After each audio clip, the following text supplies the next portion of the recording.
السلام علیکم ورحمۃ اللہ وبرکاتہ۔ الحمدللہ وحدہ والصلاة والسلام علی رسول اللہ، اما بعد۔ قال اللہ تعالی اعوذ باللہ السمیع العلیم من الشیطان الرجیم من ہمزہ ونفخہ ونفثہ۔ یا ایہا الذین آمنوا کتب علیکم الصیام کما کتب علی الذین من قبلکم لعلکم تتقون۔ قال النبی صلی اللہ علیہ وسلم من صام رمضان ایمانا واحتسابا غفر له ما تقدم من ذنبہ او کما قال علیہ السلام۔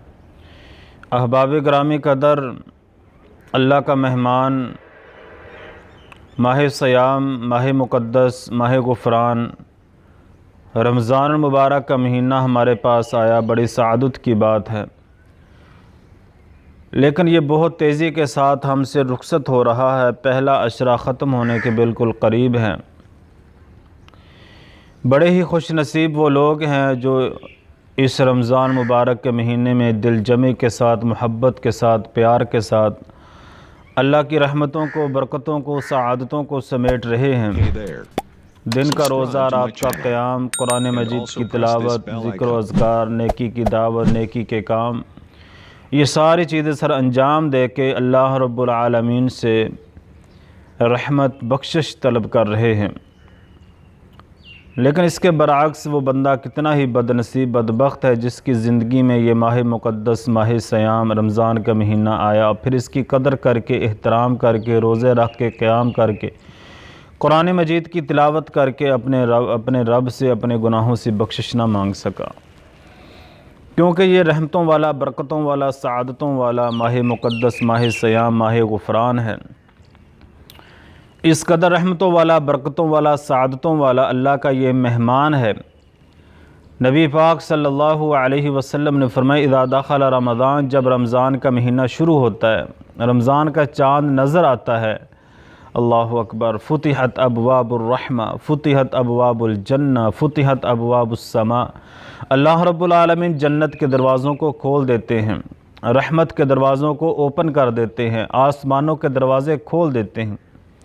وغلقت ابواب جہنم، اللہ رب العالمین جہنم کے دروازوں کو بند کر دیتے ہیں۔ اور ایک احسان اللہ رب العالمین یہ کرتے ہیں، وسلسلۃ الشیاطین، مال کے عرض و سماع شیطانوں کو جکڑ دیتے ہیں، بند کر دیتے ہیں، جو بڑے بڑے سرکش ابلیس شیطان ہوتے ہیں۔ اللہ اکبر۔ نبی پاک صلی اللہ علیہ وسلم نے فرمایا آواز دینے والا ایک آواز دیتا ہے، یا باغی الخیر اقبل، اے نیکیاں کرنے والے، اے اچھائی والے کام کرنے والے، آگے بڑھ، یہ موسم بہار آ چکا ہے، ماہ مقدس، ماہ صیام، رمضان کا مہینہ آ چکا ہے۔ جس طرح تو نیکیاں کرتا تھا، نمازیں پڑھتا تھا، باقی نیکی والے کام سر انجام دیتا تھا، آگے بڑھ، زیادہ کر، کیونکہ اللہ کی رحمت جوش میں آ چکی ہے۔ اور دوسرا آواز دینے والا آواز دیتا، یا باغی الشر اقصر، اے گناہ کرنے والے، اے گناہ کے متلاشی، اے دن رات اللہ کی نافرمانیاں کرنے والے، بغاوتیں کرنے والے، اپنی منمانی سے زندگی گزارنے والے، رک جا، نافرمانیوں سے باز آ جا، گناہوں سے باز آ جا، اللہ کی بغاوتوں سے باز آ جا، ہڈ حرامیوں کو چھوڑ دے۔ اب یہ اللہ کی رحمتوں والا، برکتوں والا، سعادتوں والا مہینہ آ چکا ہے، ان ساری چیزوں کو چھوڑ کے اپنے رب کی طرف متوجہ ہو جا۔ اللہ اکبر۔ سامعین حضرات، اس حوالے سے یہ رمضان بڑی ہی رحمتوں والا، برکتوں والا، شانوں والا یہ مہینہ ہے۔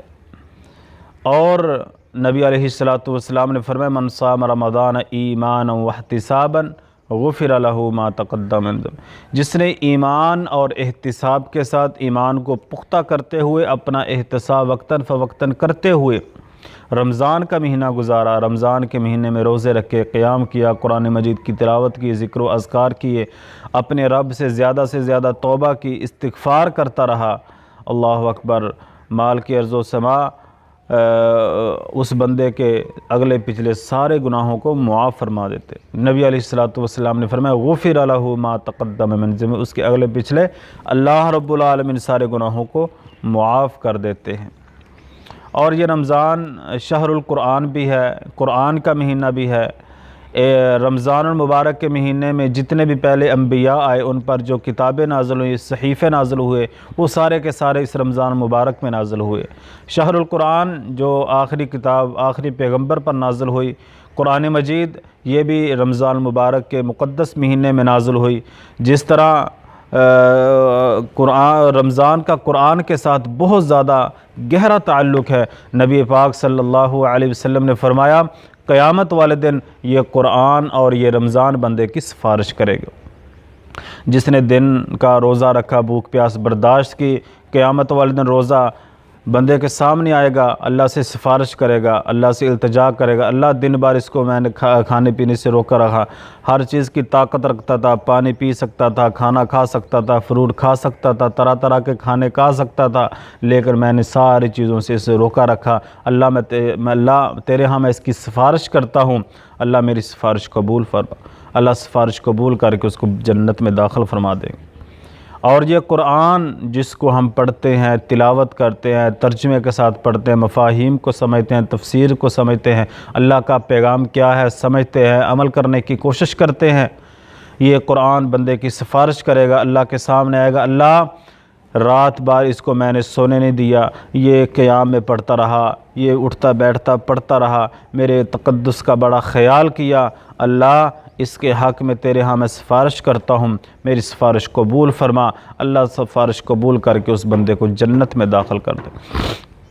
میرے محترم عزیز بھائیو، قرآن کی بہت زیادہ تلاوت کرنی ہے، اٹھتے بیٹھتے چلتے پھرتے جو زبانی صورت یاد ہے وہ پڑھتے رہے، اوپر دیکھ کے پڑھتے رہے، ترجمے کو یاد کرنے کی کوشش کرے، مفاہیم کو، تفسیر کو پڑھے، اللہ کا پیغام کیا ہے، اللہ ہمیں کیا کہنا چاہتا ہے، اللہ کا مقصود کیا ہے۔